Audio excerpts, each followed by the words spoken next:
आखिर ऐसी क्या वजह थी जिसने नॉर्थ कोरिया की क्रूर तानाशाह किम जोंग उन को भी रोने पर मजबूर कर दिया? जानेंगे वीडियो में। एक ऐसा इंसान जिसने फेसबुक और गूगल जैसी कंपनियों को भी लगा दिया 900 करोड़ का चूना, पर कैसे? और एक डायरेक्टर ने रजनीकांत सर को धक्के मारकर फिल्म से निकाल दिया। फिर आगे जो हुआ जानकर आपको मजा आ जाएगा। जानने के लिए बने रहिए वीडियो के एंड तक। नंबर 1, किम जोंग उन, जिसका नाम सुनकर पूरी नॉर्थ कोरिया कांपती है और ये लोगों पर बहुत ही ज्यादा अत्याचार करता है। अगर नॉर्थ कोरिया में थोड़ा सा भी किसी ने जुर्म किया तो उसको सीधा फांसी पर चढ़ा दिया जाता है। ये तानाशाह बहुत ही ज्यादा क्रूर तानाशाह है। पर आखिर क्या वजह है कि इसकी आंखों में आंसू पूरी दुनिया को देखने को मिले? दरअसल हायोन चोलाहिया, जिनकी उम्र 87 साल थी, इनकी मृत्यु मल्टी ऑर्गन फेल होने से हो गई। ये कोई आम शख्स नहीं था, बल्कि इतना खतरनाक तानाशाह किम जोंग को बनाने में सबसे बड़ा हाथ इसी का था और इसीलिए किम जोंग इसकी मृत्यु पर बहुत ही ज्यादा सदमा पहुंचा। आपको बता दें कि हायोन चोलाहिया ने किम जोंग को उसके पिता की तरह छोटी छोटी बात का ज्ञान दिया और उसको इस मुकाम पर पहुंचाने में सबसे बड़ा हाथ हायोन चोलाहिया का ही था। इसलिए किम जोंग को बहुत ही ज्यादा दुख हुआ। नंबर 2, सुंदर पिचाई और मार्क जकरबर्ग कितने जीनियस है, ये बात तो आप सभी लोग जानते हैं, क्योंकि इन्होंने इतनी बड़ी बड़ी सोशल मीडिया कंपनी को खड़ा किया है। पर इन लोगों को भी एक बंदे ने बेवकूफ बना दिया और इनसे 900 करोड़ रुपए का स्कैम कर लिया। जी हाँ दोस्तों, दरअसल इस बंदे का नाम एवाल्डस रिमाउस्काउस्कर है और इसको कहीं से मालूम चल गया था कि फेसबुक और गूगल ताइवान की एक कंपनी क्वांटा कंप्यूटर से प्रोडक्ट खरीदती है। फिर क्या, इसने फेक कंपनी खोली और इस बंदे ने बैंक अकाउंट भी किसी तरह से रजिस्टर करा दिए और इस आदमी ने 2013 से 2015 तक फेसबुक और गूगल को उन प्रोडक्ट्स का बिल भेजा जो उन्होंने कभी खरीदे ही नहीं थे। और इस प्रकार इसने फेसबुक से 750 करोड़ और गूगल से 150 करोड़ का स्कैम कर लिया। लेकिन जब गूगल और फेसबुक को ये बात मालूम चली कि उनके साथ फ्रॉड हो गया है तो इन्होंने इस आदमी को पकड़वा दिया और पुलिस ने इससे 400 करोड़ रुपए का जुर्माना भी लिया और इसे जेल भी हो गई। नंबर 3, रजनीकांत सर कितने बड़े साउथ सुपरस्टार है, ये बात आपको बताने की जरूरत नहीं, लेकिन रजनीकांत सर ने इस मुकाम पर पहुंचने के लिए बहुत ही ज्यादा मेहनत। दरअसल एक बार रजनीकांत सर को एक प्रोड्यूसर ने एक छोटे से रोल के लिए कहा तो रजनीकांत सर ने कहा कि वो 6000 लेंगे और 1000 रुपए एडवांस चाहिए। तो प्रोड्यूसर ने कहा कि सुबह हमारा बंदा तुमको घर पर लेने आएगा और 1000 रुपए एडवांस भी लेकर आएगा। जब सुबह एक बंदा गाड़ी से रजनीकांत सर को लेने के लिए आया तो वो एडवांस नहीं लाया। तभी रजनीकांत सर ने प्रोड्यूसर के पास फोन लगाया और कहा कि एडवांस ये नहीं लाया। तो प्रोड्यूसर ने कहा कि तुम यहाँ पर आओ और मेकअप से पहले तुमको एडवांस मिल जाएगा। लेकिन जब वो वहाँ पहुँचे तो फिर वो एडवांस नहीं मिले। तो रजनीकांत सर ने एडवांस मांगे, लेकिन प्रोड्यूसर ने रजनीकांत सर को धक्के मारकर बाहर निकाल दिया और एडवांस देने से मना कर दिया। जब रजनीकांत सर ने कहा कि गाड़ी को मेरे घर तक भेज दीजिए तो प्रोड्यूसर ने मना कर दिया और उस वक्त रजनीकांत सर के पास घर जाने के लिए भी पैसे नहीं थे। और फिर उसके बाद इस बात को रजनीकांत सर ने इतना ज्यादा दिल पर ले लिया कि उन्होंने सक्सेस होकर उसी जगह पर एक चमचमाती रोल्स रॉयस से एंट्री मारी।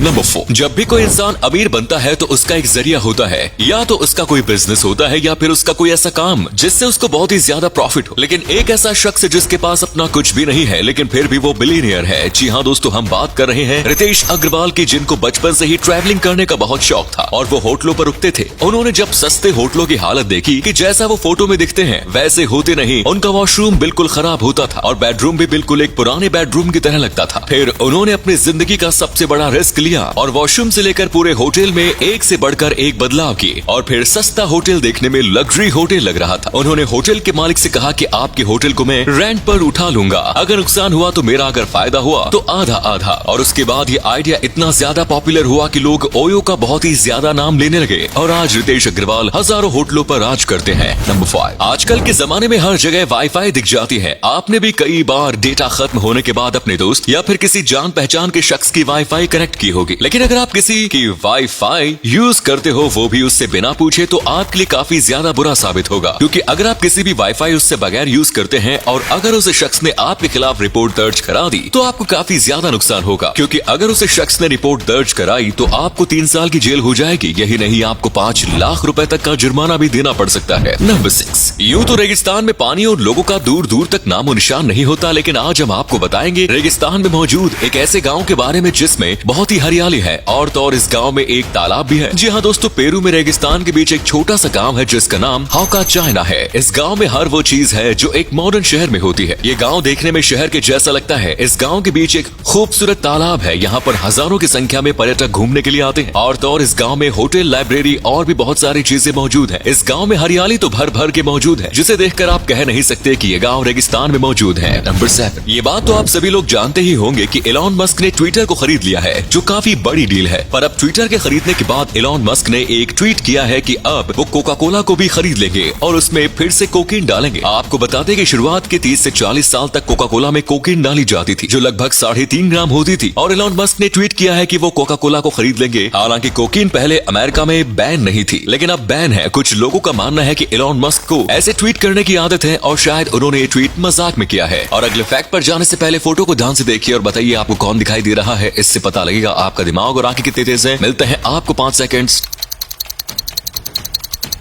नंबर 8। आजकल बच्चे मोबाइल फोन के बहुत ज्यादा आदी होते चले जा रहे हैं, जिसके बारे में हमें आपको बताने की भी जरूरत नहीं। लेकिन स्टीव जॉब्स, जिन्होंने आईफोन मोबाइल दुनिया को दिया है, जिसको दुनिया में बहुत ही ज्यादा पसंद किया जाता है, हर इंसान की चाहत होती है कि वो आईफोन खरीदे, उन्होंने कभी भी अपने बच्चों को मोबाइल छूने ही नहीं दिया। जी हाँ दोस्तों, दरअसल जब एक इंटरव्यू में स्टीव जॉब्स से पूछा गया कि आपने अभी नया आईपैड लॉन्च किया है, आपके बच्चे तो इसे चलाने के लिए काफी ज्यादा एक्साइटेड होंगे, तो स्टीव जॉब्स ने जवाब दिया कि नहीं, मेरे बच्चों ने अभी तक आईफोन यूज ही नहीं किया, क्योंकि मैं मना करता हूँ और मैं अपने बच्चों को टेक्नोलॉजी से दूर रखना चाहता हूँ। और स्टीव जॉब्स के दोस्त बिल गेट्स के यहाँ भी एक कानून है कि जब तक कोई बच्चा 14 साल से ऊपर ना हो जाए, तब तक कोई मोबाइल और कंप्यूटर नहीं चला सकता। धन्यवाद।